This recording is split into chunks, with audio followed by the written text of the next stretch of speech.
needs, they're willing to pay all the money for it. And as long as you know your products and you looked over your lot and made sure that that you've spent the money, first of all, the money to fix that car if it had any issues, and when they see it, you alleviate any issues that are there, then you should be able to ask for all the money that car is worth. Care enough that you can see the customer where his pain is and show him how you're going to solve that pain. Welcome back, you car mother lovers, to an episode of the Curb Appeal TV podcast. I am your host. Joined by me, as always, is the one and only Jackson. The boy Jackson and Phil back at it again. It's been damn near a year since Century. Yeah, seen our guests, here in the podcast studio or even recorded one. So yes, we're back up and running. We are happy to introduce some of the best guests we've ever had. Not to shame any of the other guests, because we love our guests, but we're joined not only by the one and only Rodrigo Sanchez. What's up, everybody? Happy to be on the show. Yes, Rodrigo has almost a decade of car experience, car enthusiast, photographer, house music advocate, enthusiast, and the list goes on.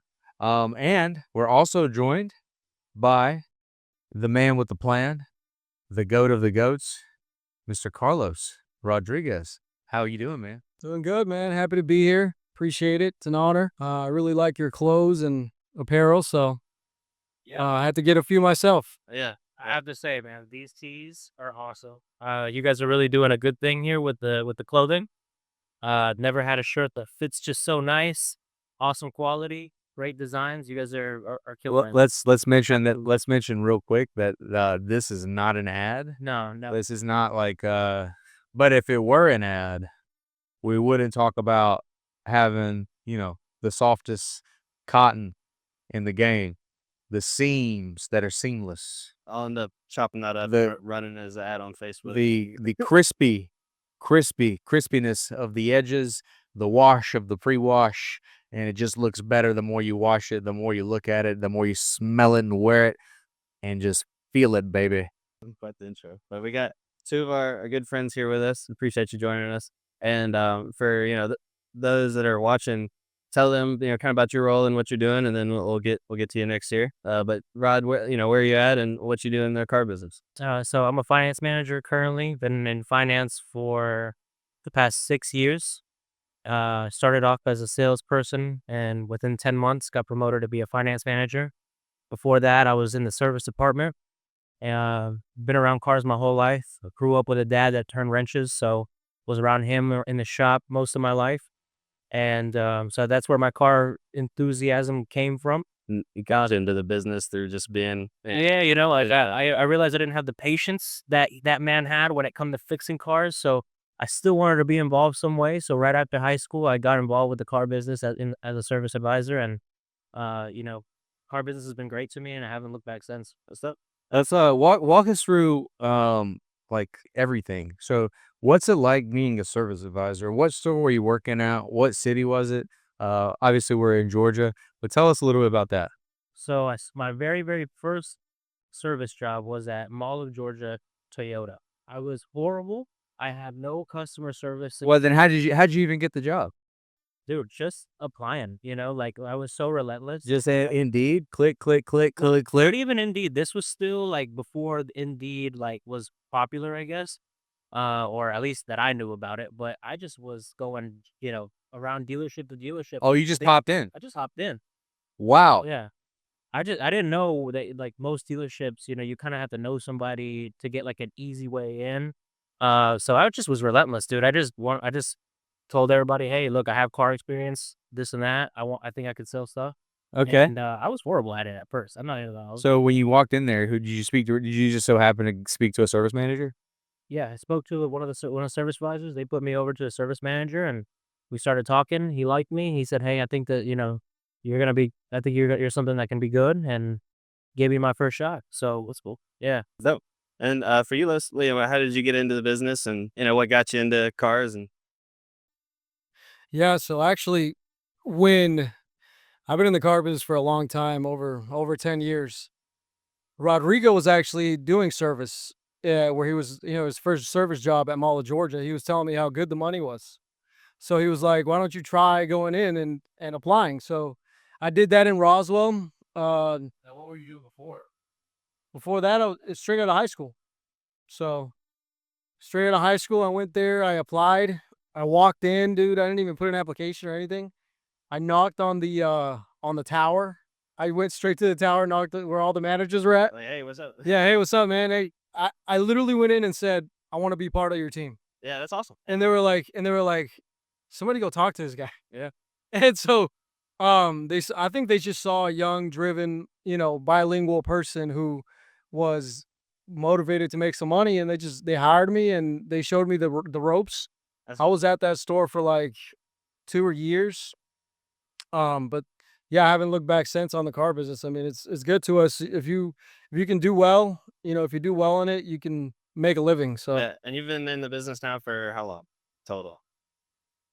I started at 19. I'm 30 now, so about 10 years. Yeah.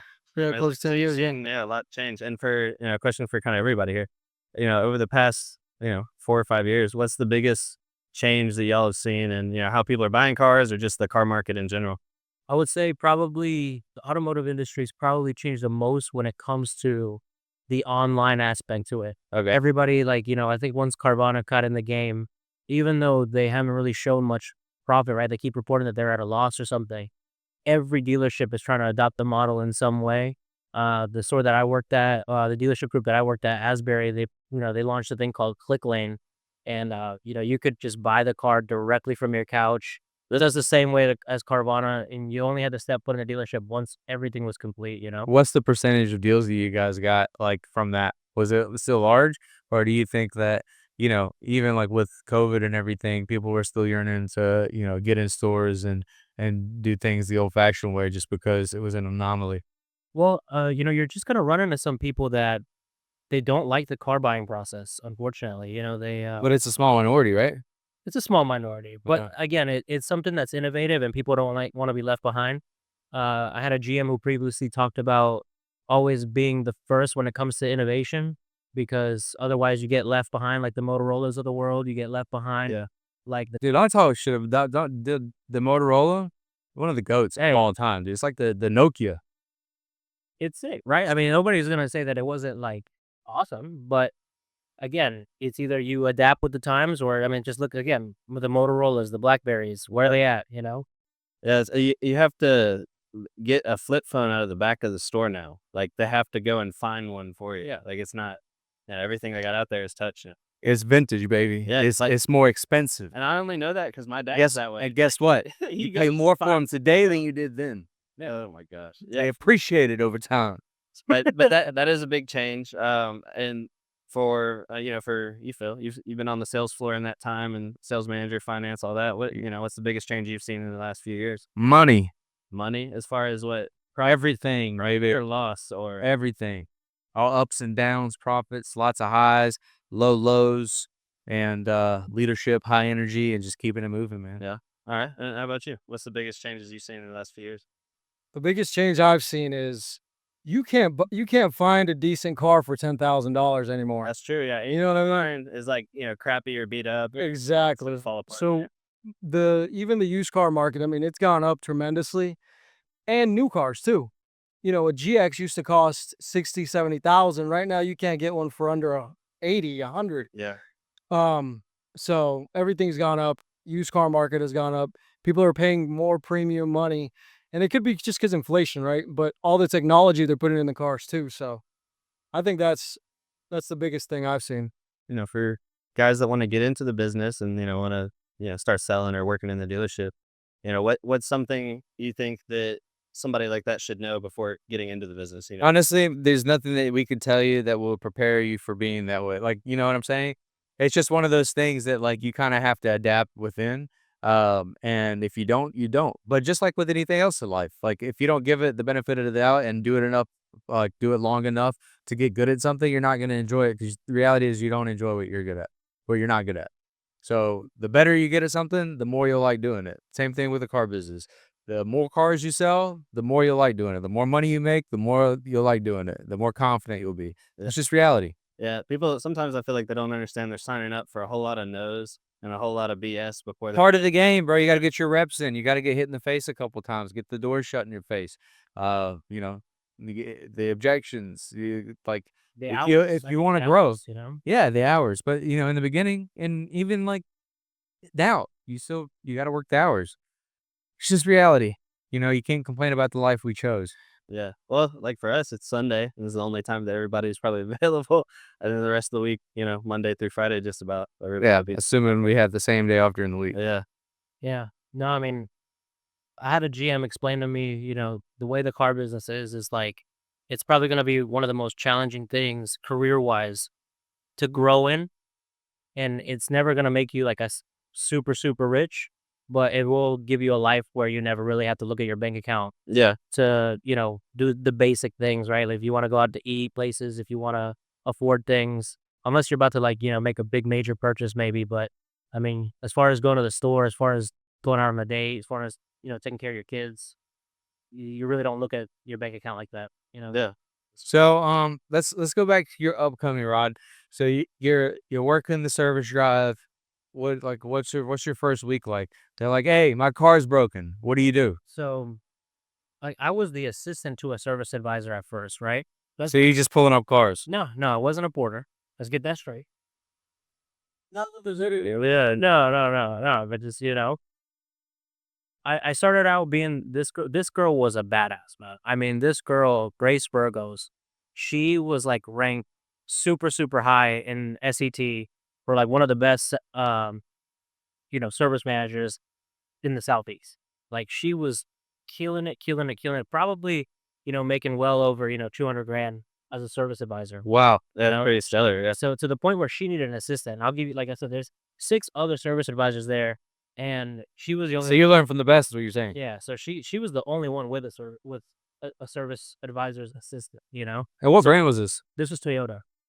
So I would go up and I would write the like information down on the car, greet the guests, this and that, and then like I guess just like quick work for the quick lube service, the express lanes. That's what I would really mostly write up, just oil changes and tire rotations, very easy, basic stuff. She would get all like the big jobs, right? Like things that like really were gonna require several hours of labor involved, big paying jobs, all the other stuff. How would you pitch those things to like those type of customers? Because I guess the Toyota clientele has that mentality that, hey, these are Yodas, they're built strong. They never break. Honestly, like they may say that, they may think that, but when it comes down to repairing it, these people will repair it every single time because they still know that it's gonna break down less than any other car that's out there. Yeah. So it's like, okay, if I maybe have to do 3-4 repairs every 5 years, they'll happily do it and they'll pay all the money for it because again, these cars are made to last and they want to take care of them. You don't really meet a lot of Toyota people that only keep the car for a year or 2 years and lease them out. Most of these people keep them for a good bit. Okay. So you've then at what point did you become your own advisor and stop being an assistant? So I had to leave there, right? I was Oh, horrible at the job. I'm telling you, you got fired? I almost got fired, right? So the service Instead manager. of getting fired, you just quit. No, the service director there Ew, was just telling me, he says, because here's a big thing that like, people don't realize is that in service, the majority of your pay plan is dictated based off of CSI, the customer survey index, right? So like it can control up to like 50% of your commission, Yeah. you know? That's that way for some new car sales too. Yeah. Like whether you got to have perfect surveys, otherwise you're not getting your bonus, Yeah. whatever. So So they would come in and just like pretend to get So, happily on the oil change, and you're like, no, no, get out of here. no. It's not that. It's just more of like neglect to update people, right? That's the thing that would like really piss people off. It's just like sitting in that lounge for hours on end without an update.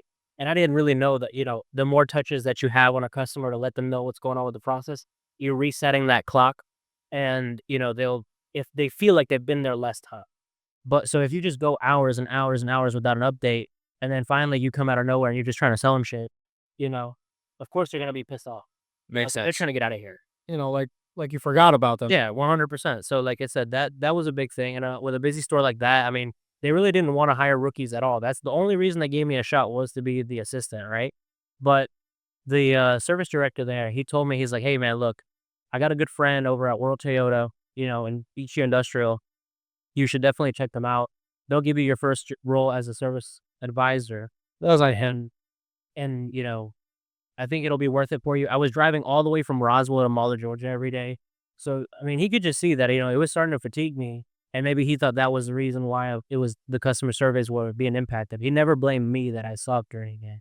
So, I mean, he was a good guy. Then I went to World Toyota, and I was able to interview, killed the interview, and they gave me my shot. That's when I started making really good money. I mean, their pay plan was so good. I mean, I was 21 years old, cracking over six figures as a 21-year-old. So you're loving it. I was Spending all of it. yeah. The guy there, the assistant service director, the assistant service manager there, he was the best boss I've had at that time. Because this is the guy that he just didn't look at you failing something and just let you keep going. This is the kind of guy that he saw your weakness and then he made you grow from your weakness. So he pulled me to the side one day. He showed me my pay plan. He goes, "Hey, you want to see what your check's gonna be?" He showed me my check, and I was like, "Oh my God, that's incredible, right? I've never seen a check that big." And then he goes, "I'm just kidding. You failed CSI, so you want to see what your real check is?" Boom, in half. Oh shit, bro. Yeah. That's crazy. So that was your first experience learning about. CSI, yeah, Yeah, It's hey, John. look, if you don't care about these customers, then at least care about your money, Yeah, right? Because crazy. look what you're doing. And it's not that I didn't care. It's just again, I didn't know that concept of keeping people updated. So once I got that, and I just looked at customer service the my main thing. That's if anything, I knew if I wanted to make money and keep the money that I made, I had to learn how to treat people better. Yeah, that's a great insight right there too. Now, you're at the Roswell location. You're working Toyota. You're on the sales floor. Tell us about your first week. Man, being a rookie, they set me up with this older gentleman named John Gardner. He was in car business world, the cheese mouse, right? I mean, somebody who gets fed all the deals, who is good in with all the management and stuff like that, so they get all the good leads. But I was just following this guy around. He gave me a notepad and he was like, "Just write down everything I'm telling you." And so that's what I did for the first week, literally just this man's shadow, right? I was learning the product. I would get some of the pamphlets, learn all the features, all the differences between the cars. Um, and then once I felt comfortable enough, I went out there and they sent me in, just let me loose. You know what I mean? So I got my first customer, and then What was that first customer like? man, I don't recall, but mostly just asking them what they were looking for, and then just Trying to figure. walking with them on the lot. Yeah, just trying to figure it out. Luckily in the car business, you have a lot of people that are already seasoned, so you can ask for help, right? You sit them down, you find the right car, and then you get management involved, and then they'll do the rest. But yeah, it's kind of like that. Well, that's cool, man. So did you end up so at what point did you start selling cars for real? Where you start seeing, Like like consistent. a consistent back-to-back car sales within a whole month's time. Just the next month after that, start because every month you start fresh. So beginning of my first month, I think I sold like 18 cars. So it wasn't bad. That's excellent. Yeah. And I think it has a lot to do with you not knowing what you're doing sometimes. Yeah, the customers are like, Right. how is he gonna how's it hit you over the head with something? Exactly. It's not. They're like, it just doesn't make any sense. Yeah. Yeah, Some people are excited to be your first sale. Yeah, because then they're like, oh yeah, whatever. All right, here, I'll sign the fucking paper. Yeah. exactly. So when you tell people you're new, it gives them that relax. They relax. That wall comes up a little bit. Our first or my first GM working at Mazda in Roswell, he would tell or he told me this. He would tell customers for the first 2 years. He's new. He's literally like, it worked great, bro. And that's I think the effect of it is kind of funny. Yeah. But that is It really works. It really works. So, but ever since, I mean, that I was really more of a 15 car guy after that, which wasn't a bad check, to be honest. Anything under 15 is where you start not making as much money. But as long as I just made sure I hit that goal every day, every month. Yeah. So well, for everybody here, combined 40 years of car business. It's like what whether it's a crazy customer or just outlandish situation, what's the most wild thing y'all have seen in the business? You got the mic and go ahead and start with off that one. The wildest thing I've seen? Yeah, whether it's a customer buying, selling, or just issue or whatever it might be, but like most memorable experience with a customer or something in the dealership. Um, Most memorable thing is I would say this guy that was from Florida. He would come in. I was working at Lexus at the time. He would Where's this Lexus at? Lexus of Roswell. Okay. So he would come in with a duffel, a Louis duffel. He already bought a car for me. He was buying like the most expensive Lexus you can get, an LC. Like fully loaded. LC, yeah, it's the 2-door coupe, the super 500. nice, yeah, X LC 500, and he had this girl with him, and it was just weird. The thing was just weird. The guy had a lot of cash. Like that was in the back? He would have a lot of cash. He would buy things cash, and then he would come back often. But his license wouldn't like clear out with us because we check OFAC and all that Yes. stuff. So that stuff wasn't aligning, and like I was trying to give him a bird dog for like buying multiple cars, and his social was wrong or something. It was just the weirdest thing ever. But the guy was buying cash, so it's just you just don't know where that cash is coming from. Did it ever turn into, like cops showing up or like No, you finally got the red flags and they're coming to get him or out of nowhere he just stopped coming. I think because we started asking him for more IDs and better stuff. But the first one he was able to take and buy, and which wasn't a bad deal, honestly. An LC, I'll take. that's cool. What about you, Phil? Man, I've had a few of them. Yeah. In there for a couple. Yeah. Yeah, dude. Let's see. Trying to think.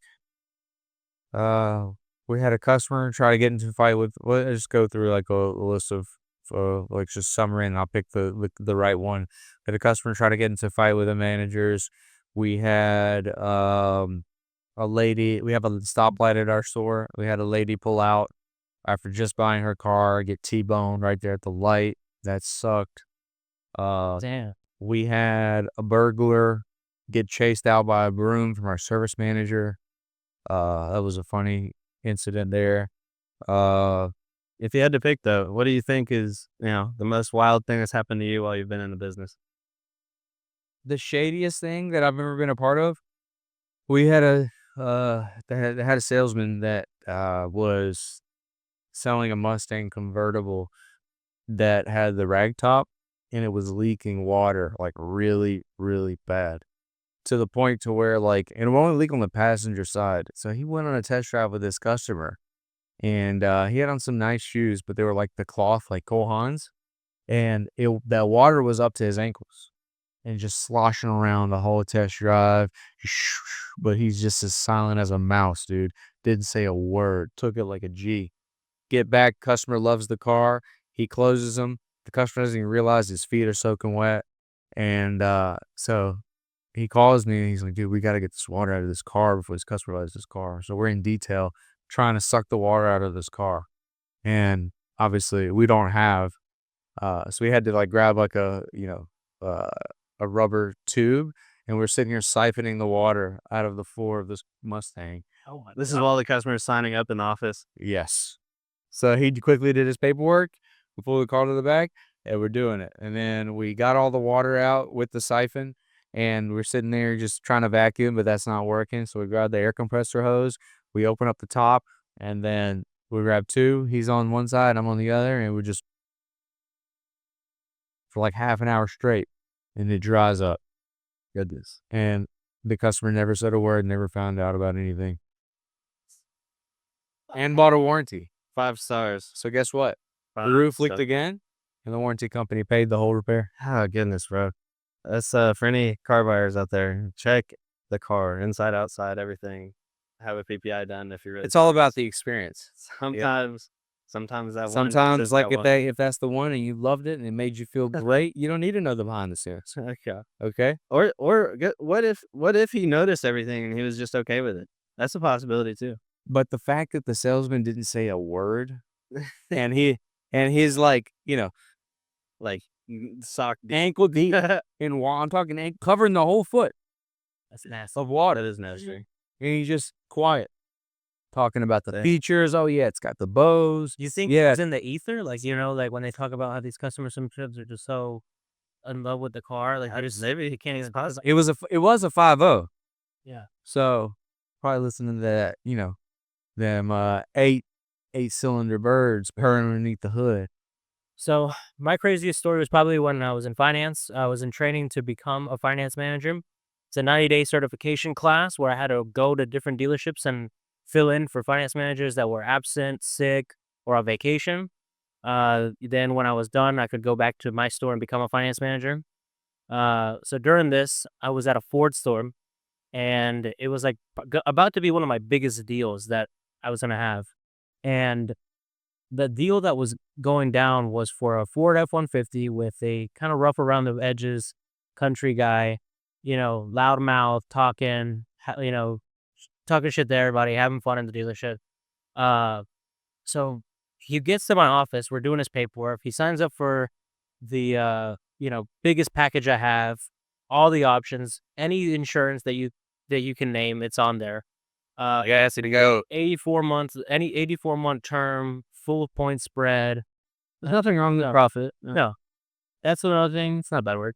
Profit should stop being a bad word in the dealership, but we'll talk about that later.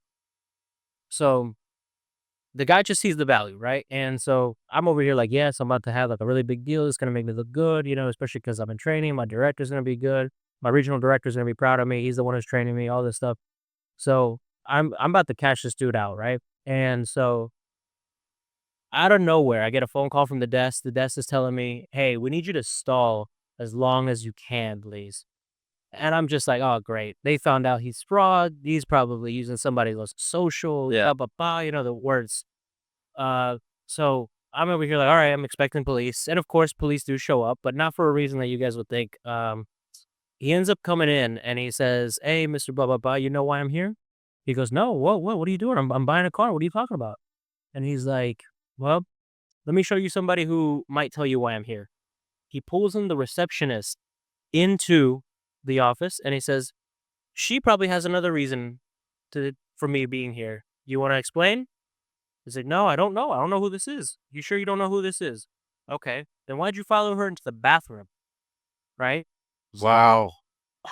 So he's like, what are you talking about? He's like, yeah, this young lady was harassed by you and was followed into the bathroom and you were and she had to have another salesperson come in and kick you out. He actually go in the women's bathroom. He went into the woman's bathroom with her, followed her in. That.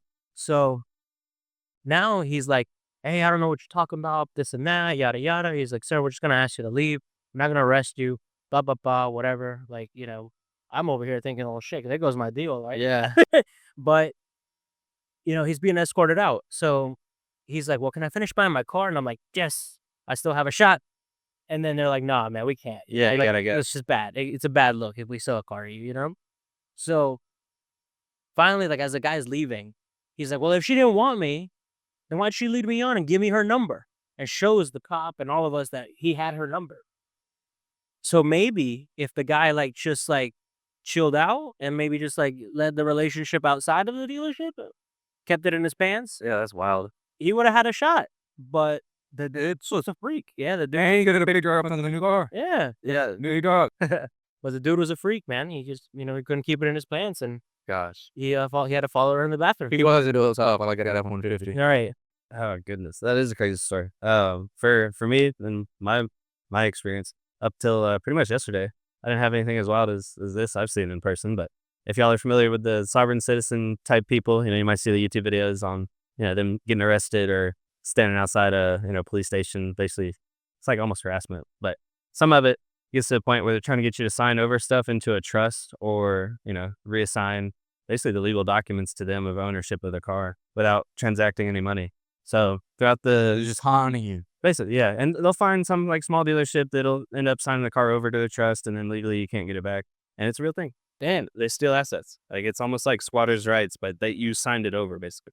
But anyways, so getting to what's happening earlier in the week, these gentlemen had come in, and they almost look like normal people, but they're wearing like maybe 10 pounds of copper jewelry that they obviously had handmade and twisted, like bracelets, necklaces. crown looking headpieces, and all of them are like crystal encrusted.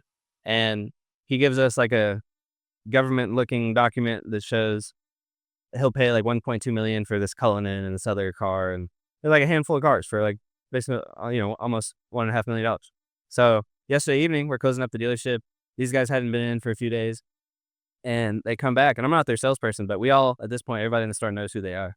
So they're walking back up like 7:30, 8 o'clock at night, and as they're walking in, they're saying something to security that gets his attention. He starts following them up. The guy walks in, and he's like, "Y'all done fucked up." And us, all the salespeople, store managers, the owners, even in the back watching this all go down. He walks in, "Y'all fucked up. Y'all under the power of the Most High now. Y'all owe us, 1 point whatever million dollars." And he's screaming, hooting, hollering, And he's wearing all this copper like he's curing arthritis. and no shoes at all, no socks. Grounded, connected to the earth, baby. Super grounded individual. High vibes, but High voltage too, though. Like high voltage. So as is going on, everybody's watching it like just wide eyed. Security guard walks in right behind him, and I got this on video. I'll edit it over, but walks in, starts escorting the gentleman out, and the dude, like you'll see, it's hard to tell, but he's holding like a fucking wizard staff made out of copper, of course, with crystals on either end. and yeah, just curing arthritis on his way out. He identifies as a AA battery. I guess, bro. But He calls himself the Duracell.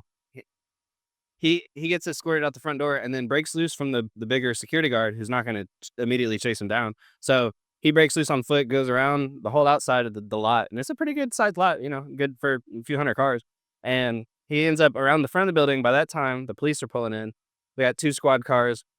They're hopping out. Sales managers all riled up, and salespeople also all are congregating outside the front of the dealership now. Meanwhile, this is going on. There's another group of customers that are fighting that have already bought a car, but a man and his significant other are like verbally going at it too, while this wizard is getting arrested on the other side of the lot and getting put in handcuffs, thrown on the ground, like this whole thing. So it's just like a whole ordeal. And during this whole thing too, like I'm standing there watching. Another salesperson takes a fresh up at the end of the night, and he's like, "Hey guys, don't worry about that. Let's go find your car." Literally walking through the whole thing. He takes an up at 8:15. It was like 7:30, 7:45. We closed at 8. So yeah, he sent it because he knew with everything going on, he had some time to play with himself. So What a guy. throughout the whole process, I mean, you got everything going on all outside, and the wizard gets arrested. He ends up in the back of Cobb County police car and gets hauled off. And I'm just speechless. Now I was standing there hoping, as a side note, for when everything settled down, in the commotion of him getting thrown on the ground, his copper headpiece came off, and I was locked in on getting that as a souvenir. And as they're all about to leave, his brother, who didn't get arrested but brought the wizard, he gets a citation, trespass or whatever, and he pulls off, grabs it, and I'm like, damn, I really wanted to keep that as like a memento, and it would be When I escape the sorcery yeah, bro. of the arthritis cure. So that's my most recent and probably ever, most wild experience that I've seen in person and I just heard about, and that was last night. So It's insane. yeah, but What was his charges? I'm sure you got charged. so yeah, well during the whole thing he got criminal trespass. He got evading arrests or whatever for running around the lot basically, and then also like resisting for fighting the cops as he's going down and trying to get out and swing on him and all that. So I think it ended up being like 4 or 5 charges. Yeah. Jeez. So he caught a whole case for trying to finesse a car deal of sorts and just not leaving. Like they gave him the opportunity to leave, but he came in and he got his way, I guess. So that it was a So whole if you're ordeal. solving your way out of these charges, huh? Yeah, I guess. Yeah, no ID, nothing. Oh, and I think he got another charge for giving him a false name because he kept telling him, I am whoever he wants to be, but his ID is somebody else. So that that's my most wild experience. But for you guys, I guess anybody watching, what would be something even for like the general public that you wouldn't know from outside looking in about the car business? Let us know. Do you think we're a bunch of scumbags that just are out there to waste your time and steal your money and sell you a van? Or do you think that we're actively trying to help the community while making a good living for ourselves? 2 different perspectives. Think about it. And you can have, you can have the middle ground, and you can have outliers on either end too, just like any business, but I think they get a bad rap. And, ultimately we do a good job. Most of almost every customer we have leave happy and, come back and bring their friends. It's just, get some bad apples. I think if you earn it, you should get all the money. Yeah. Right? So like if you're dealing with a mediocre salesperson, mediocre staff, mediocre management, and a mediocre experience overall, then yeah, you have the right to steal that car. But if you have somebody who gives you excellent service, excellent presentations, works with you on the figures even a little bit, and to make you enough to see the value in what you're buying, and the experience was like flawless as it can be. They respected your time and got you in and out in a decent time. I think that's worth all the money. And again, I think profit should not be a bad word in the dealership. Yeah, I agree. I don't think profit should be a bad word at all in any business. But to kind of cap off on that subject there, how if say from the salesperson perspective, and it's for everybody, how can salespeople capitalize on every car deal? Like, ultimately what I'm asking is how can they make the most money per deal? What are the best ways to go about doing that? Solving the problem with confidence. Okay. Solving problems with confidence, rather care. Yeah. Yeah. Care enough that you can see the customer where his pain is and show him how you're going to solve that pain. Okay. Right. Les, what you think? What do you think is the best advice you give to salespeople or people in a salesperson position in the business to make the most money or earn the most commission on each deal? What are some ways they can go about making that happen? Do your part. I mean, make sure that you're giving excellent service. I think that if you find the right shoe that fits their needs, they're willing to pay all the money for it. I agree.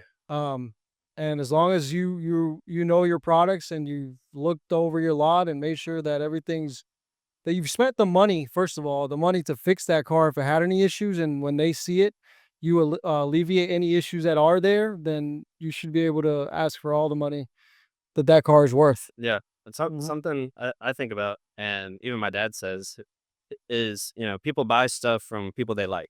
So no matter what the product is, whatever the price is, the features, whatever, if they don't like you, bro, you're never going to make it happen. Or it's not going to be what it could be. Is you just make a friend in the process. And like, whether you're selling, $600,000 car or, $30,000 Toyota or whatever, it's all about the relationship with whoever's buying the car.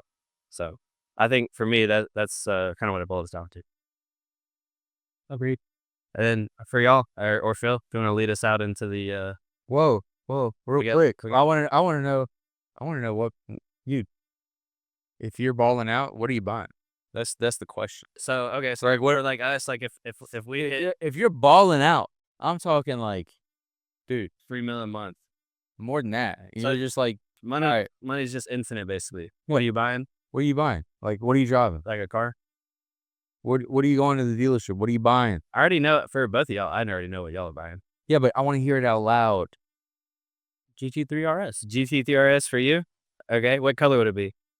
Nardo gray, or like a sexy fucking like burgundy What inside?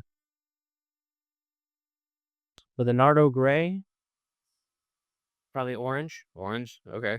And Phil, what about you? What was the GT? Or well, tell me, what would it be? Whatever color you give it to me, The baby. GT3 RS. Black, red, orange, gray. But if you're to choose, what's the spec? If you got unlimited money, Either red or black. red or black on black? Yeah. Les, what's the car for you? Well, here, pass them. Yeah.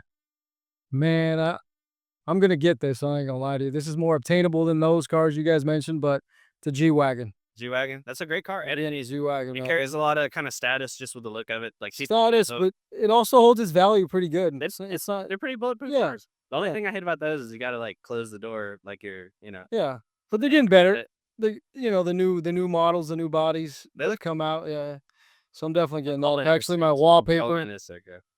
So, well, hold on, hit the button. I can't see. Oh. Yeah, boom. Hey, there you go. Manifest that, bro. You know what I mean? That's excellent. Yeah, So that's dope. when I make it, that's what I'm getting. Yeah, G-Wagon, G63. I think for me, as I've been working with exotics more recently and getting to, see and drive some of these cars, I think for me, it probably ended up being probably a 720S Spider or 765 LT. because to me they look like spaceships, and I've gotten to sit in them and kind of feel them and be around them now, and it just, I mean, it's so cool looking. And you got the performance and handling and all that. I know they have some weird quirks and electrical gremlins hiding somewhere, but that I think that'd be it for me. Probably something like that. And what's the fastest y'all have ever been? In a Like, car? what's the fastest you've been, Rod? I'm Oh. talking fast, like Oh. making fast people look not fast. Over 100 for sure. We just in that short drive that we took earlier today in my car, Yeah. we hit like what 80 and a 35. We were on the way from Mexico to Mexico. But that I think for me, I had a Miata and a Mazda 3, and I would go out to the middle of along straight road in the middle of Mexico in the middle of the night, and just send it as far as the limiter will let you. And on these cars now, it's like 135-ish, 140. But that's pretty much the fastest I've been in any car. Allegedly. Allegedly. Yeah. What about you, Los? What's the fastest you've ever been? I don't think I've been over 80. For- So, you know, it's Like actual. I'll be like straight up. Yeah. I don't know. Just have it. I don't know. So I do have a heavy foot, but not, you know, Past 80. not past 80. no super speeder over here. Dude, Phil, I've probably been like, let it 125, 128. in the Raptor. No, Honda Accord. This is back in the day. This is Yeah. back in the day. Honda Accord shaking, holding on. Dude, we were headed out to no, not Honda Accord. 2007 Acura TL. TL Yeah. with the V6. Yeah. Yes, Yep. got it. Not the Type S. I got it up to. Yeah, we Mexico were on the way to Starkville, Mississippi to visit my good old friend Trevor. And Shout out Trevor. yeah. And He's here. dude, there was a cop that flashes lights, and I'm like, dude, we're getting pulled over. It's over. So I'm like starting to pull over, and he's going to catch somebody that's going faster than me, so he goes around me. That's quite So I'm just like, the rush. Yeah, I would have been puckering up. Goodness, that's dope. but yeah, dude, that's the fastest I've ever been. Guys, if you haven't already, check out our online store, curbappeal.tv, for the flyest, softest, best merch in the game. As you can see, we got the new drip right here. That's right. Is the Red Bull Racing tee front. It's the back profile. You see the vibes. What are you waiting on? Stop being a little coochie Yeah, or and get Gucci. or hit the link in the description. Save 20 off your first order. In all seriousness, go shop, save $20. And then we appreciate the guys coming and joining us today. Good to see us, Lois and Rod and everybody. Rod, Yeah. merch. You got Rod over here walking the Pablo tee. Pablo C. Los over here rocking the F1 tee. You got a Senna tee over there. We got the hats going. Guys, join the movement. Okay. That's right.